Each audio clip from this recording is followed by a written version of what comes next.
जय हिमालय, जय भारत। हिमालय लोग यूट्यूब चैनल में आपका स्वागत है और मैं हूं जर्नलिस्ट डॉक्टर हरीश चंद्र लखेड़ा। मेरे साथ हैं डॉक्टर हरिसुमन बिष्ट जी। लेकिन आज हम यहां नोएडा में आए हैं और हमारे साथ है वयोवृद्ध और वरिष्ठ लेखक बल्लभ डोभाल जी। बल्लभ डोभाल जी से हम बात करेंगे कि वे कैसे पहाड़ से यहाँ आए, फिर कैसा उनका जीवन बीता और किस तरीके से हुए अपना ये जो जीवन का जो ये दासम उसमें कैसे चल रहा है इनका काम और साहित्य में क्या क्या कर रहे हैं। आपका स्वागत है डोभाल जी हिमालय लोग यूट्यूब चैनल में। ये हिमालय सिविलाइजेशन पर है। ये जानना चाहता हूं कि थोड़ा अपने पहले गांव के बारे में बता दीजिए, आपका जीवन कहाँ बीता और आप दिल्ली तक का सफर पहले इस पे बता दीजिए। अब ऐसा है कि बहुत कुछ तो अब विस्मृत जैसा हो रहा है। जी जी भूल रहे हैं। लेकिन गांव में मैं 8 बरस तक 9 बरस तक गांव में ही रहा जी। 9-10 बरस के आसपास मैंने मिडिल पास किया जी। तो उसके बाद ऐसा है कि मेरे दादा इनको विरासत में मिले थे 15 गांव की जजमानी। 15 गांव की जजमानी थी। तो वो चाहते थे कि अब आगे कोई ऐसा मिले कि जो इसको संभाले। तो उन्होंने मेरे को देखा। तो मैं तब 10-11 बरस का था, 11-12 बरस का। तो उन्होंने कहा जजमानी संभालने के लिए तो आपको संस्कृत भी आनी चाहिए, पूजा पाठ वगैरह वगैरह बहुत कुछ होता है, ज्योतिष होता है, गणित होता है। तो उन्होंने मेरे को लाहौर भिजवा दिया। अब लाहौर जाकर के मैं बंशीधर विद्यालय था एक बहुत बड़ा, तो वहाँ रहा 2-3 बरस, 3-4 बरस। उसके बाद वहाँ पढ़ा तो मेरे पिता जो थे वो हिमाचल में धर्मशाला में एक प्रख्यात ज्योतिष के विद्वान वो माने जाते थे, बड़े आचार्य थे वो। उन्होंने ज्योतिषाचार्य किया था बनारस से। तो फिर मैं पिताजी के पास चला गया। तो मैं उस थोड़े से समय में गढ़वाल के कई गांव मैंने घूम भी लिए और मेरे को लगता था कि गांव जिसने नहीं देखा, ऐसा मैं अब महसूस कर रहा हूँ कि जिसने वो गांव नहीं देखे जो कि हमने देखे, तो उसका जीवन भी कोई, क्योंकि भारत तो गांव का ही तो देश था। तो गांव देखना बहुत जरूरी था। जिन लोगों ने देखा उनको तो याद है और उनके अंदर गांव के संस्कार भी हैं और इतने अच्छे संस्कार हैं, मजबूत संस्कार जो उनको हर तरह से मजबूत किए रहते। अब उसके बाद तो हम फिर कभी इलाहाबाद रहा, कभी कहाँ रहा मैं तो ऐसे घूमता ही रहा। फिर शादी वादी की भी बात हुई। तो मैं शादी वादी के चक्कर में नहीं था।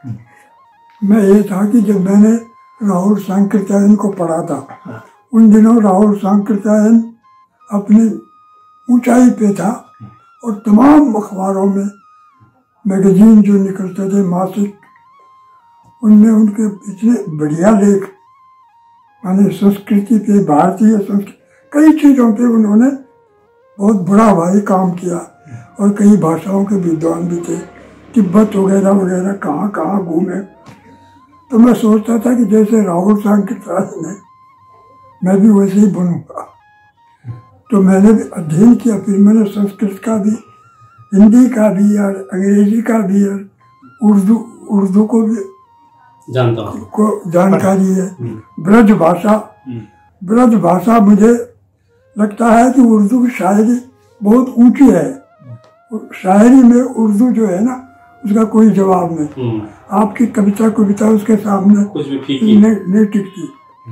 लेकिन उसका मुकाबला करती है ब्रज भाषा। ब्रज भाषा में जो कवित्व सब ये छप्पा हो गया, उनका मैंने बड़ा अध्ययन किया और मैं मानता हूँ कि उर्दू की शायरी का मुकाबला ब्रज भाषा वहाँ एक ज्ञानानंद है। ज्ञानानंद को पढ़िए आप। सूरदास ने भी ब्रज में भी लिखा है ना, सूरदास ने भी ब्रज भाषा में लिखा है। तो अध्ययन, फिर मेरा काम अध्ययन करना रहा।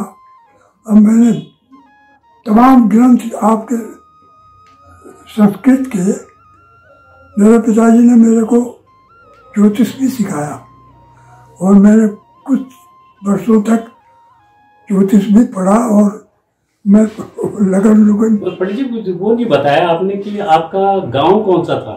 हमारा गांव है बहुऋषि, बोलते हैं बोरिख, वैसे बहुऋषि उसका नाम है। ये कहाँ पर पड़ता है? वो है पौड़ी के नजदीक। पौड़ी के नजदीक एक जगह कलची खाल है। कलची खाल, हाँ। तो कलची खाल से 6 मील नीचे कलची खाल हमारा गांव है। असवाल सिंह, असवाल सिंह में पौड़ी गढ़वाल, पौड़ी गढ़वाल असवाल। तो फिर उसके बाद गांव में तो कम रहा, पर गांव के संस्कार पर गांव जाता रहा मैं बार बार। मैंने गांव जो है हर साल 2-3-4 महीने गांव में, अभी पिछले दिनों तक भी जाता रहा। तो अब कहाँ कहाँ घूमे, फिर यहाँ दिल्ली में आ गया। नहीं, एक चीज छूट रही है। जब आप पढ़ने के लिए वहां चले गए लाहौर, वो लाहौर से आजादी मिलने का वो चल पड़ा था। हाँ, उसमें आप थे। वो क्या था वो प्रकरण? तो आपने मुझे आजादी की बात है।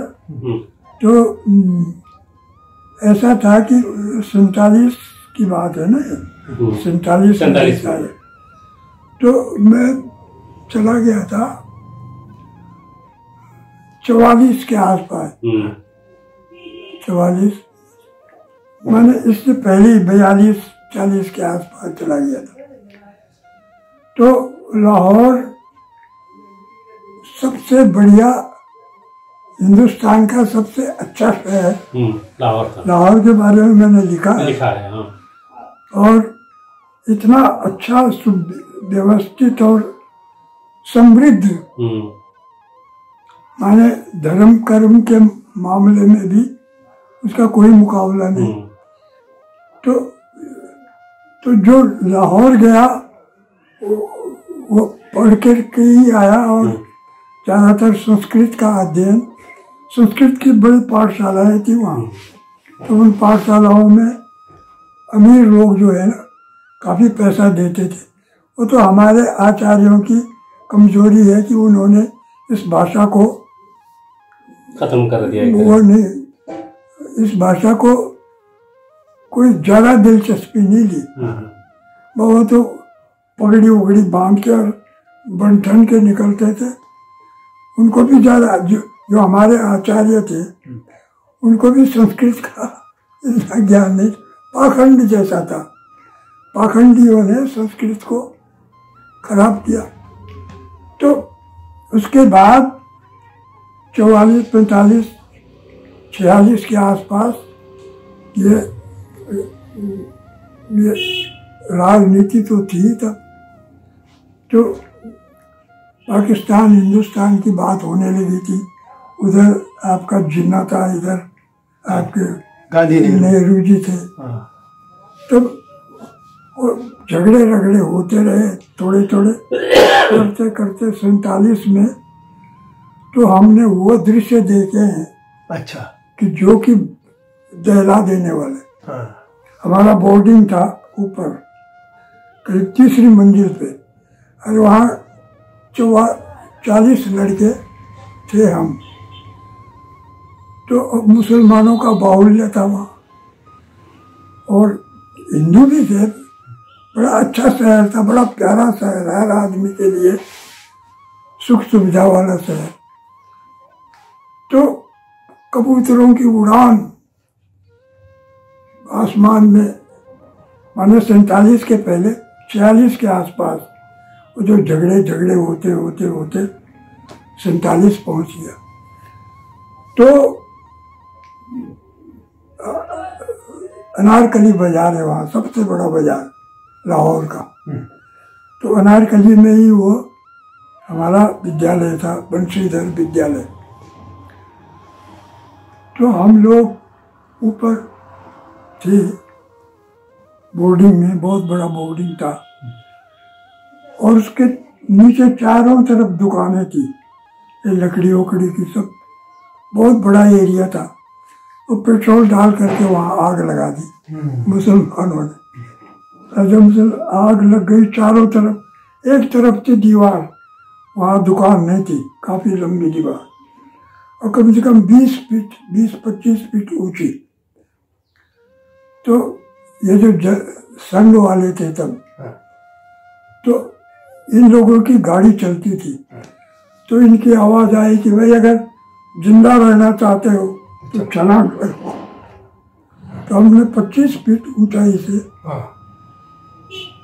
छलांग लगाई नीचे, तो किसी का तो हाथ टूट गया, किसी का कुछ हो। फिर उन्होंने हमको गाड़ियों में लाद करके ट्रकों में और सीधा एकदम स्टेशन पहुंचाया। स्टेशन में गाड़ियां जो अमृतसर तक आती थी, छोड़ने के लिए आती जाती थी, बीच में मुसलमान लोग जो है वो गाड़ी रोक करके वही ऐसी का खून खराबा, मैंने उसका भी जिक्र किया है अपनी किताबों में, किस तरह से हम लोग वहाँ से निकल के भागे। फिर मैं हिमाचल चला गया, फिर पिताजी के साथ रहा। वहाँ पे उत्तराखंड के भी लोग थे, गढ़वाल जो सभा कोई सबसे पुरानी लाहौर में बनी थी, लाहौर में गढ़वाल सभा कुछ इस तरीके से नाम बना था, संगठन, उसकी आपको कुछ स्मृति है? लाहौर में सबसे पहला संगठन था गढ़वालियों का। हाँ, क्या था वो जब? अरे वहाँ कई संगठन थे। हाँ। तो लाहौर को बहुत कुछ सुधारा हमारे पहाड़ के आचार्यों ने। अच्छा, वो कैसे? उनके जगह जगह स्कूल थे। अच्छा, है ना? हाँ। और मुझे याद नहीं आ रहा अब, कई स्कूल उन्होंने खोल रखे थे। अच्छा, संस्कृत के? और बड़ी ईमानदारी के साथ में वो पढ़ाते भी थे। माने आचार्यों ने, गढ़वाल का आपका दिल्ली में कम थे। दिल्ली में कितने स्कूल थे गढ़वाली? और एक से एक बढ़ करके, जहाँ हजारों लड़के BA मैंने पढ़ करके अच्छी नौकरियों पे लगे। इससे भी ज्यादा जो है पहले लाहौर में था। लाहौर हुआ, मुल्तान हुआ, तुम्हारा अमृतसर हुआ। पंजाब में पूरे पहाड़ के लोग, कुछ हमारे यहाँ के तो बहुत ज्यादा आचार्य थे, हिमाचल के भी थे, हिमाचल के भी लोग थे। तो इन लोगों ने तो संस्कार दिए हैं। दिल्ली को तो हमारे पहाड़ के लोगों ने दिल्ली को भी सुसंस्कृत किया है। अच्छा, ये तो हो गया। आप ये बताइए कि अब आप जवान हो गए। हाँ। जवान हो गए ना, दिल्ली तो आप दिल्ली आ गए। दिल्ली का में क्या हुआ? मतलब किसी से प्रेम भी हुआ, किसी से झगड़ा भी हुआ, कहीं नौकरी भी की? बहुत संक्षिप्त में बताना चाहिए। अरे नौकरियां तो मेरे को फिर शादी वादी करने की बात हुई। हाँ। घर में कोई संस्मरण सुनाइए जरा सा। है? कोई संस्मरण सुनाइए। तो लड़की का संस्मरण तो बहुत है। जब शादी की बात चली तो मैं सोचता था कि मैं वो ये राहुल सांकृत्यायन बनूंगा। ये सोच करके मैं पढ़ूंगा, कई भाषाएं पढ़ूंगा और लिखूंगा और दुनिया घूमूंगा, ये मैंने सोच लिया था। लेकिन शादी की बात चली तो मजबूती से चली कि साहब शादी हो ही जाएगी। तो मैं भाग करके दिल्ली आ गया। तो दिल्ली में रेडियो स्टेशन पे मेरा चचेरा भाई था, टाइपिस्ट, माने दिल्ली का नंबर 1 टाइपिस्ट था वो। तो वो यहाँ था, सिंधी हाउस पे रहता था, तो मैं उसके यहाँ आ गया। अब आया तो दूसरे तीसरे दिन गांव के 2 आदमी चाचे पहुंच गए। उनको पता चला कि ये भाग गया है, तो ये वहीं गया है। अब साहब वो आ गए, कहता है, मैंने कहा तुम क्यों आए? कहता तुमको लेने के लिए। अरे मैंने कहा यार मैं तो नहीं जाऊंगा। कहता तुम नहीं जाओगे, तुम्हारे पिता की कितनी इज्जत है लोग। मेरे पिता कई भागवत किए हैं, मेरे पिताजी ने कही, उनकी कितनी बड़ी इज्जत है। और अगर तुम न गए तो तुम्हारी तो कोई इज्जत नहीं, तुम्हारे पिताजी की कितनी बेइज्जती होगी। कि कैसा बाप है या कैसा लड़का है कि जो बाप का कहना नहीं मानता, और कैसा बाप है कि जिसका ऐसा लड़का। उन्होंने इस तरह बात की कि मैंने कहा यार ये तो बात की। फिर मैं चला गया घर, उनके साथ चला गया। फिर मेरी शादी हुई तो मेरे को पता ही नहीं कब क्या हुआ, कैसे हुआ। और फिर मैं वहाँ से गायब। 3 साल तक मैं गया ही नहीं घर। अच्छा। फिर मैंने एक दिन सोचा यार जब वो मेरे नाम पे आ ही गई है तो क्यों मैं ऐसा करूं। फिर गया तो अरे बड़ी बड़ी घटनाएं हैं। तो उसके बाद तो फिर ठीक ठाक ही रहा, सब चलता रहा। मैं आंटी को भी जानता था, आंटी को भी मिलता था बराबर यहाँ। क्या जी? आंटी जब यहाँ थी, जीवित थी, मिलता जुलता था। अच्छा, उनको ना आप जैसे मस्त मलंग आदमी को संभालने में, उन्होंने संभाला आपको, एक बल्लभ डुबाल बनाने में उनकी बड़ी भूमिका रही। अरे उसी की भूमिका है ना। फिर ऐसा है, मैं तो घूमता ही रहा जी। तो मेरे को कई जगह सर्विस मिल रही थी। मेरे को जाकिर हुसैन साहब के यहाँ, वो जो विज्ञान भवन के पास में था उनका सेक्रेटरी, उनका प्राइवेट सेक्रेटरी था एक विनायक फड़के। तो मैं पहले लोधी रोड अलीगंज में रहता था, अलीगंज लोधी रोड के पास। तो वहाँ लोधी रोड में एक छोटा सा पार्क है, ठीक है, वहाँ मैं लिखता रहता था, कई कहानियाँ वहाँ लिखी। तो उनको जो फड़के था वो घूमने आता था शाम सवेरे। तो उसने देखा, मराठी था वो, बहुत बढ़िया आदमी। कहते क्या करते हो? मैंने कहा लिखता हूँ। क्या लिखते हो? मैंने कहा कहानी। और उन दिनों मेरी कहानियाँ छपने भी लगी थी। और वो हिंदी भी जानता था, अंग्रेजी भी जानता था और संस्कृत भी जानता था, बड़ा विद्वान आदमी। तो 2-4 बार मिला, कभी बैठा रहा। कहता यार तुम्हारा और क्या है? मैंने कहा मेरे बच्चे हैं 1-2, वहाँ रहता हूँ। कहता क्या खिलाते हो उनको? नौकरी करते हो? मैंने कहा नहीं।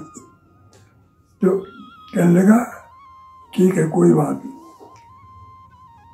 फिर 2-4 बार जब मिला तो कहता है ये मेरा कार्ड है, तुम वहाँ आना सेक्रेटरीट में। तो एक दिन में चला गया। अब वहाँ गया तो उसने मेरे को एक अखबार दिया अंग्रेजी का, टाइम्स ऑफ इंडिया। कहता ये पहला पढ़ो। मैंने पहला पढ़ा। कहता अच्छा ठीक है, अब तुम ऐसा करो आयंगर के पास चले जाओ। आयंगर उनका सेकंड सेक्रेटरी था। तो मैंने कहा क्या करना है? कहता जाओ जाओ। माने वो इतना प्रेमी बन गया कि सिगरेट खरीद करके लाता था मार्केट से, बैठ के सिगरेट पीता था मेरे साथ। यार ऐसे ऐसे लोग मैंने देखे। तो यहाँ पर एक किस्सा मुझे और याद आ गया। घर परिवार कैसे चलता था आपका? घर, इसको पूरी तरह घर परिवार कैसे चलता था? घर कैसे चलता था जब नौकरी नहीं करते थे? मेरा? हाँ। अरे वो लिखने से भाई, रेडियो में बच्चों के लिए मैंने इतना लिखा। ओ, और उसके अलावा सैनिक समाचार छपता था एक फौजी अखबार। हाँ। उसमें भी मैं लिखता था, और भी कई अखबारों में। तो उन दिनों का 10-15 रुपया बहुत होता था। तो वो है, फिर कभी पिताजी दे देते थे, कभी मेरे ससुर दे देते थे। इस तरह चलता रहा को। अच्छा पंडित जी, वो तो मैंने आपको कभी बताया नहीं, वहां पर एक एडिटर था कर्नल माथुर। कर्नल माथुर, वो सैनिक समाचार का एडिटर था वो। अच्छा, वहाँ उन्होंने मुझे आपके बारे में 1977 में बताया था। हाँ, वहाँ एक ब्रजलाल उनियाल भी था। उनियाल थे, हाँ। वो अंग्रेजी का हाँ। बड़ा अच्छा माहिर। वो मेरे उसमें, उसके बाद वो जब मेरा आना जाना वहाँ हुआ था डिफेंस डिपार्टमेंट में, फिर वो उनका रिटायरमेंट हो गया था। अच्छा अच्छा। हाँ, अच्छा मैं ये कह रहा था कि जब आप अलीगंज रहते थे ना, मैंने एक खोज निकाला है आपके बारे में। वहां पे आप गली में बैठ के कहानियां सुनाते थे, और एक लड़की भी आती थी वहां, जिस पर आपने कहानियां उपन्यास लिख दिया था। वो क्या किस्सा था? किसी लड़की पे आपने उपन्यास लिखा था जो आपकी कहानियां सुनती थी? अलीगंज में ही गली में बैठते थे आप? हाँ, वो ऐसा है कि वहाँ जब अखबार में छपता था, हाँ। तो मेरी फोटो भी छपती थी। हाँ। मेरे पास कई कतरनें पड़ी हुई है। मेरे तो पूरा का पूरा उपन्यास ही जो है ना, हाँ। वो चंडीगढ़ से जो हिंदी का निकलता है ना, उसका दैनिक ट्रिब्यून। हाँ, ट्रिब्यून। उसमें पूरा पेज जो है तिब्बत की बेटी लिखा मैंने। हाँ, उसमें तिब्बत की बेटी मैंने, जब तिब्बती लोग यहाँ आए तो किस तरह आए, कैसे आए, कब आए, उनके ऊपर तो मैंने तिब्बत की बेटी उपन्यास लिखा। पूरा का पूरा उपन्यास पूरे पेज पे छपता था वहाँ। तो वो कहानी क्या है, वो जो लड़की वाली जिसपे उपन्यास लिखा, वो क्या था? वो जो अलीगंज वाली जो लड़की थी, जहाँ पर चौपाल में आप बैठते थे, वो लड़की आपको देखती थी और फिर उसी पर आपने कहानी लिख दी थी। हाँ, उसकी है, वो है। हाँ, एक लिखी है। अरे वो तो फिदा होती थी आप पर ना, आप पर काफी फिदा होती थी वो। हाँ, फिदा थी। और मैंने तरंग उपन्यास लिखा। तरंग क्या था वो कथा? तरंग। हाँ। अरे उसका हस्बैंड मर गया था। अच्छा। मैंने उस पे उपन्यास भी लिखा, एक मैंने उस पे वो भी लिखा। देखो, अरे इस पर बोलिए, आप इसके बारे में बताइए। हाँ, ये किताब के बारे में क्या है ये किताब? हाँ, ये है सैनिक संवाद, एक सिपाही का और उसकी। हाँ, थोड़ा ऊपर उठा दीजिए, थोड़ा कैमरे के ऊपर, ऊपर फ्रंट पेज। हाँ ठीक है। हाँ जी, क्या था इसमें? ये एक सैनिक और उसकी पत्नी का संवाद है। पत्नी कहती है कि लड़ाई करने मत जाओ, वो कहता है मेरा तो काम ही है। उनका संवाद है। इस पे उन्होंने लिखा है, ये देखो, काका कालेलकर ने और मैथिली शरण गुप्त ने। ये मैं आपको दूंगा, 1-2 किताबें।